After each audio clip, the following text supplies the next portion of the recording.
Hello, Tallahassee. First of all, I want to thank Mayor Gillum, one of the finest young mayors in the United States, and a graduate of this institution. I want to say to Tonette, she made me feel like the future's in good hands. And I want to thank your provost and vice president, Marcella David, for being here.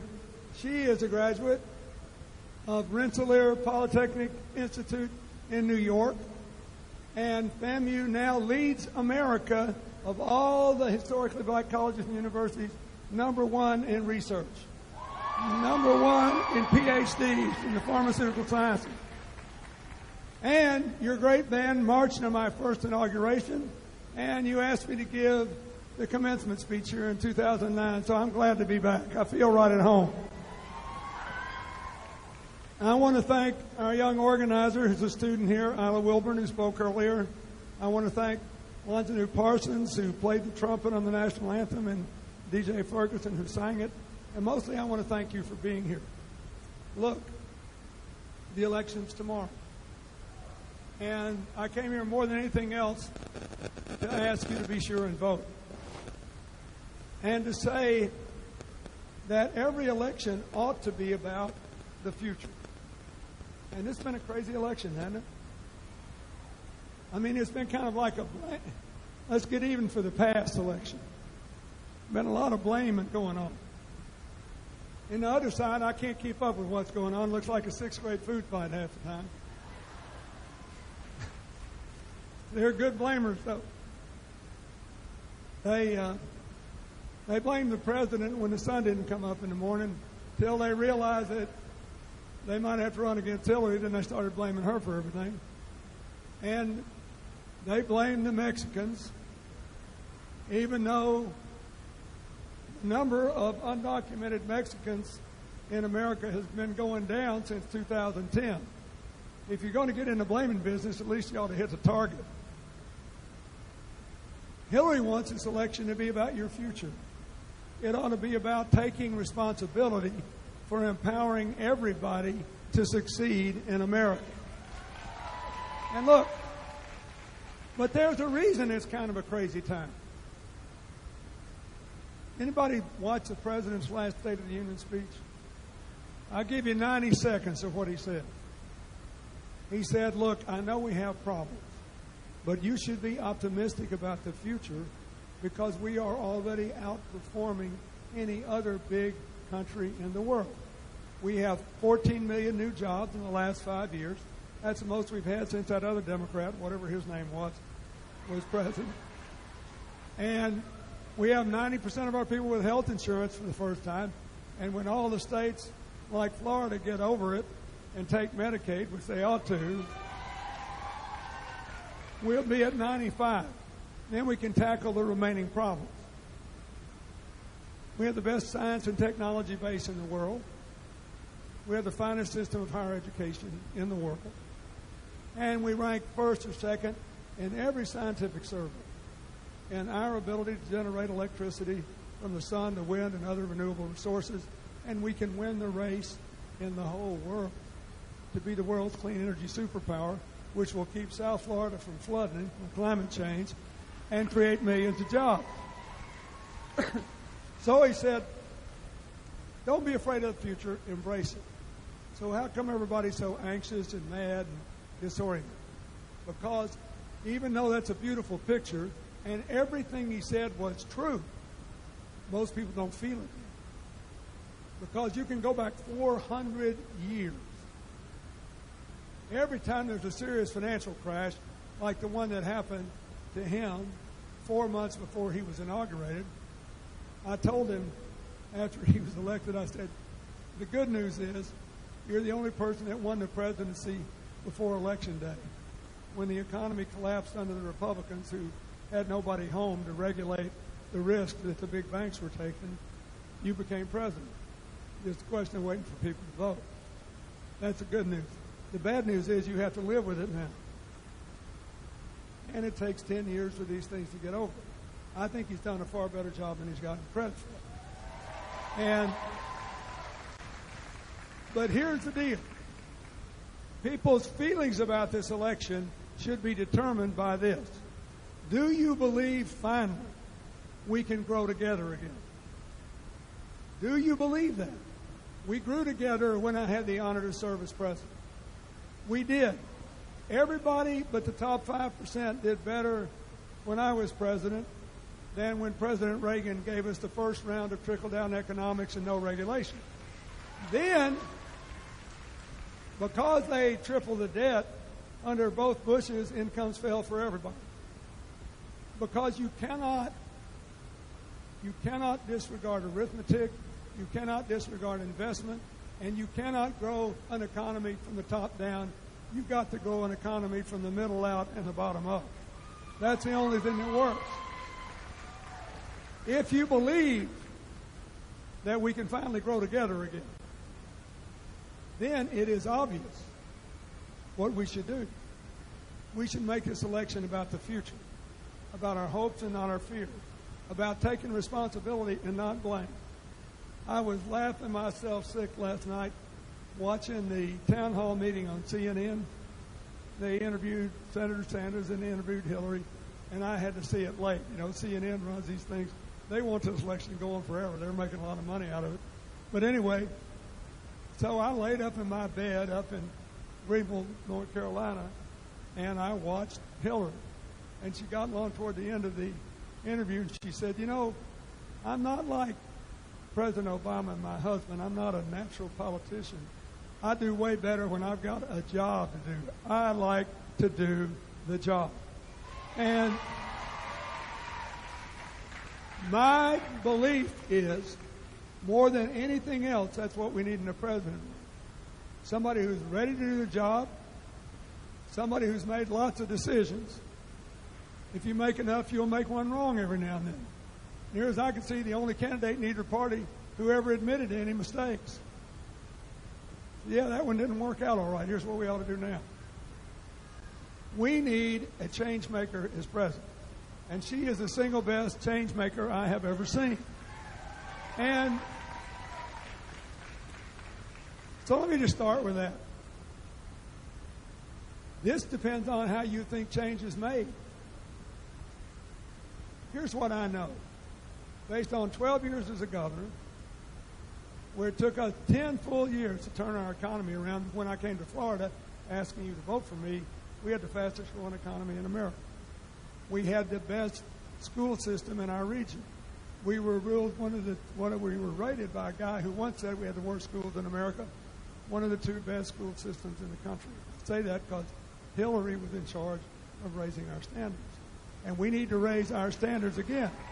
And she believes the federal law focuses too much on giving too many tests too early and too little on developing good teachers and good principals and letting them teach children in a condition in which they can learn, including modernizing our schools. But anyway, if you believe that, then you ought to vote for the change maker. Believe it or not, we were not always old. When I met Hillary 45 years ago this month, I thought to myself, my generation was really activist like yours. We had a simple agenda. We wanted to advance civil rights in the Vietnam War and cut poverty. And we all found different ways to try to do that.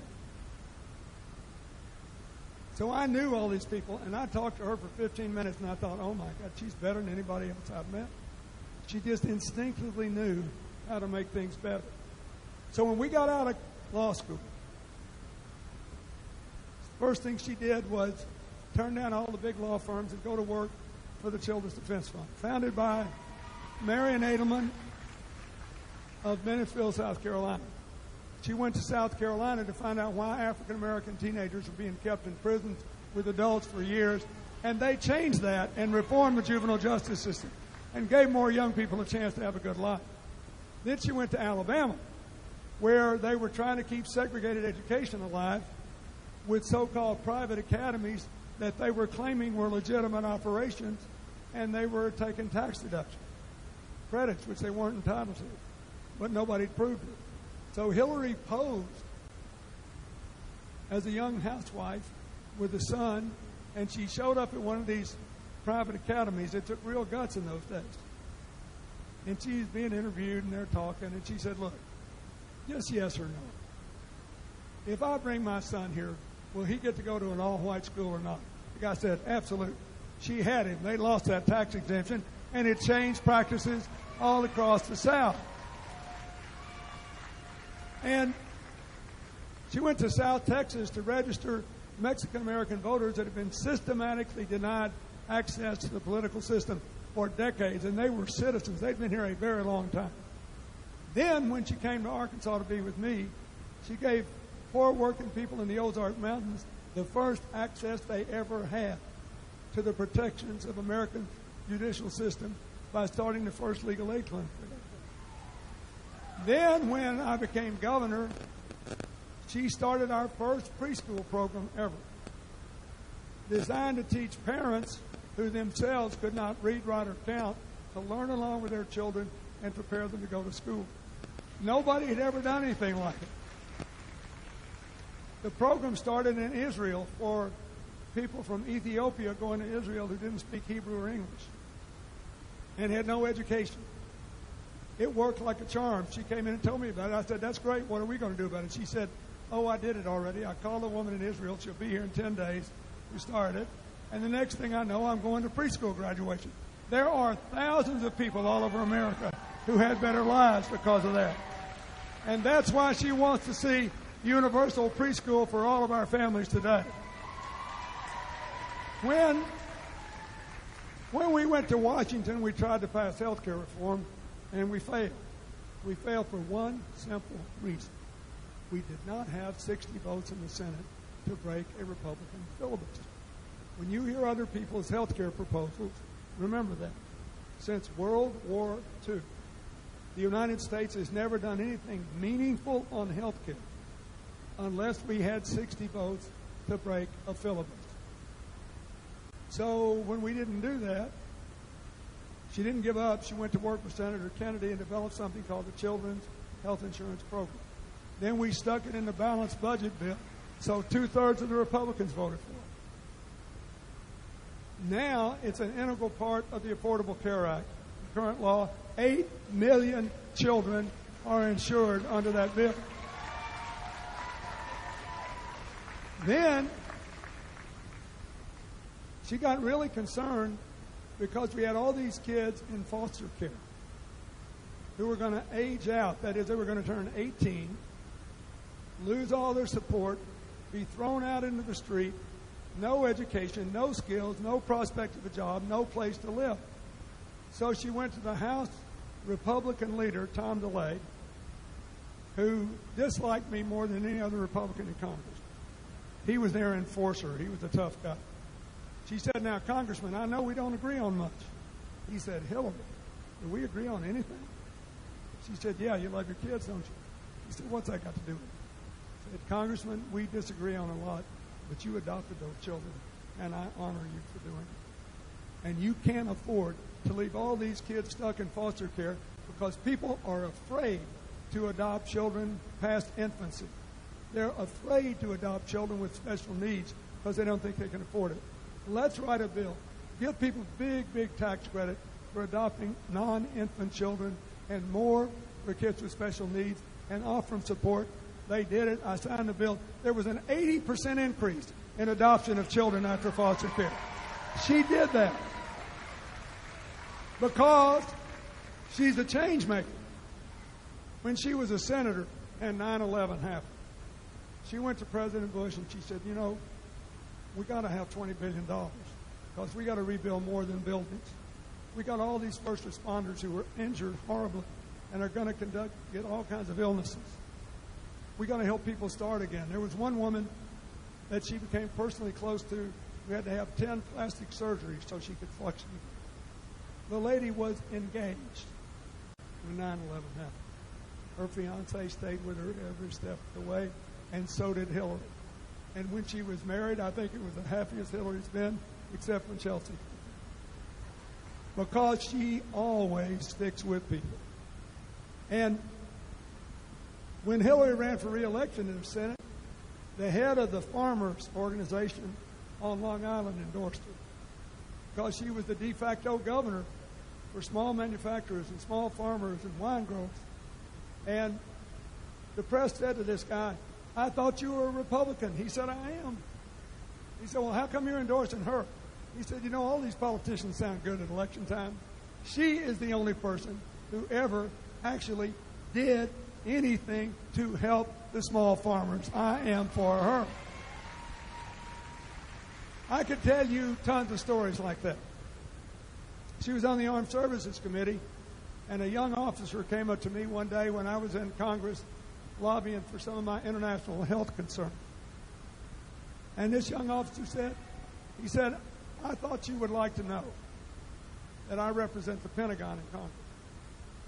And over there, even though we know Hillary often doesn't agree with us, we think she knows more about our business and cares more about the men and women in uniform and their families than any other member of Congress and either party. She's just good, and we like having somebody that never pulls a cheap political stunt and always shoots us straight. We need more people like her in Congress." And so then she becomes Secretary of State. And she developed her theory of smart power, which she's been talking about. You can't protect America and keep us safe unless you have a good national defense, a good diplomacy, and you spend some time trying to make more friends and fewer enemies, because you cannot possibly kill, jail, or occupy everybody that might be against us someday. And the real battle in the world is being fought inside the brains of more than 1 billion people over the social media. You can put up all the walls you want, you can't keep people off of social media. Right? When this terrible thing happened in San Bernardino, those people were converted over to social media. So she asked President Obama to give her some of the techno wizards that he used to beat her in the election that year. And they came. And they developed America's first real aggressive presence, trying to make more friends and fewer partners, which is why she has been the most outspoken person in this campaign against the crazy effort to demonize our fellow Americans who are Muslims because of their religion. It is a terrible, terrible, terrible mistake. And it is dangerous. It is dangerous because we need their help to win this battle. Look, I'm from New York. I could keep you here tomorrow morning telling you stories of Muslim Americans I know who are sick with worry every time there's a terrorist incident, who hate it as much as the rest of us do, and are terrified that their fellow countrymen will stop trusting them, will make them feel unwanted. If that happens, folks, we can't win this battle. We need them. America is ahead because look at this audience in a historically black college and university. Look at this audience. We are increasingly diverse. We come from everywhere. We respect everybody's beliefs, and we know we got to go forward together. So, that's my main argument. We got a lot of work to do. We got to create more jobs and raise incomes. We got to have a major national infrastructure plan, not just roads, bridges, ports, and airports. But Flint, Michigan was not alone. There are a lot of lead pipes in this country that need to be torn up. If we tear them up and give our kids a healthy future, it'll create millions of jobs, and they cannot be exported anywhere. Look at Florida. We can become the clean energy capital of the world. We can beat China. We can beat Germany. I was just in North Carolina. They got the 4th largest number of solar panels in America. You know who's got the 2nd largest? New Jersey. The sun doesn't shine as much there. And they're still making money out of it. There are 3 states already, Minnesota, Iowa, and Texas, that get over 1/3 of their electricity from the wind.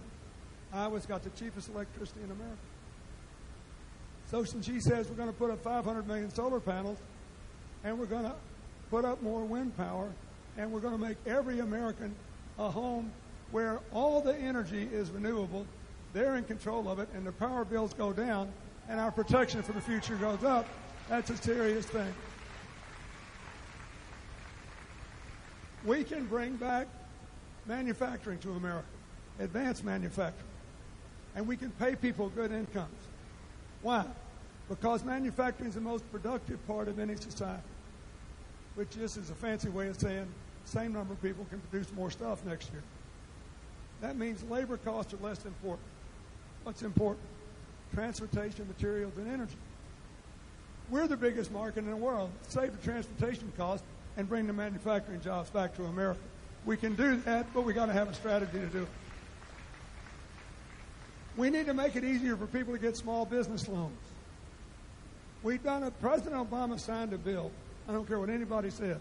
The Dodd-Frank bill, which gives us more protection against Wall Street wrecking Main Street than we ever had for 50 years before. It's great. But you cannot apply the same rules that you apply to a big New York bank to get them to stop gambling with our future and start investing in business again, to little banks that have to loan money to people to start a small business, to start up a tech firm, to loan money to a farm. If you apply those rules and it costs as much money to make an $80,000 loan as it does to make an $8 million loan, there won't be so many $80,000 loans. She wants to change that and make America the fastest growing small business country in the world again. So, now, those are the ladders we ought to build. She said we should be building ladders of opportunity and empowerment, not walls. We should be tearing down the barriers that keep people off the ladder. And there are plenty of them. We've got to make college affordable for everybody. She has a debt-free college plan that will work. If you need your tuition paid, you can get it. If you need more, you can get that. Everybody should be able to work 10 hours a week and work, study. It won't kill you. And that will keep tuition costs and college costs down if we do that. If you already have debt, wherever you got it and however much it is, she wants to give you the option to convert that debt into a home mortgage-like instrument. First, did you know that college debt is the only debt you cannot refinance? I can't tell you how many stories I've had of this. If every American who has college debt could refinance that debt tomorrow at current interest rates, 25 million of you would save an average of $2,000. Just that. Just refinance it. After that, she believes everyone should have the option to pay it back for up to 20 years as a low fixed percentage of your after-tax income. So people with debt can move out of their parents' home. People with debt can pick a job they love, not just one that pays the bill. Because if it pays less, your debt payment goes down. And people with debt now no longer have it weighing down their credit rating, so they can go to the bank and borrow that money and start their own business. That will make a huge difference. We need to do that. We need to finish the healthcare business, go from 90 to 100, do something about these drug prices. We need to bargain down the drug prices. They are too high, and we can't. We need to reorganize the insurance markets for individuals and small businesses so we get better prices and much lower copays and deductibles. And the key to the whole thing may be getting every single American in a plan where you pay a flat fee every year or performance for staying healthy as well as being treated when you're sick. Every place that's been done, every place, the quality of health care goes up and the price goes down. Let's don't reinvent the wheel. Let's finish the job and do this health care right. Very quickly, there's some other barriers. We got too many people in prison for nonviolent offenses that have been there too long. Hillary favors doing more to let those folks out, but recognizing that if they've been in there very long, they could turn right around and come back unless they have education, training, job placement, and an end to discrimination in employment for people who have ever been in trouble. Let everybody begin again. We should begin again. And it's time for equal pay. It's time for paid family leave. You know how many people can't go to work because there's no paid leave? And they've got a child with an autistic condition that requires too much care. They've got a parent with Alzheimer's and it requires too much care just because we don't have paid leave. We've got to do that. There are lots of other barriers, but you get it. She wants to take them one by one by one by one and take them down so we can grow together and live together. How are we going to do that? By electing a president who's not only a good change maker, but knows when to stand her ground and when to find common ground. Stand your ground, the biggest issue is the Supreme Court. Listen, every young American should vote if for no other reason than the United States Supreme Court. The president is right to make this appointment. He should. But even if, by some miracle, he can melt the hearts of the current Senate and confirm a justice, there's a good chance, at least 50%, that the next president will get another one or two appointments. Now remember, this last Supreme Court, before Justice Scalia's untimely death, had given us a series of 5-4 rules. They voted 5-4 to gut the Voting Rights Act. And what did Florida do? As soon as they no longer had to get approval from the Justice Department, they tried to restrict voting rights. North Carolina tried. Texas tried. All over the country, under the guise of avoiding voter fraud, which didn't exist, they tried to make it harder for young people, for people of color, for people with disabilities, for people that often vote for our party to vote.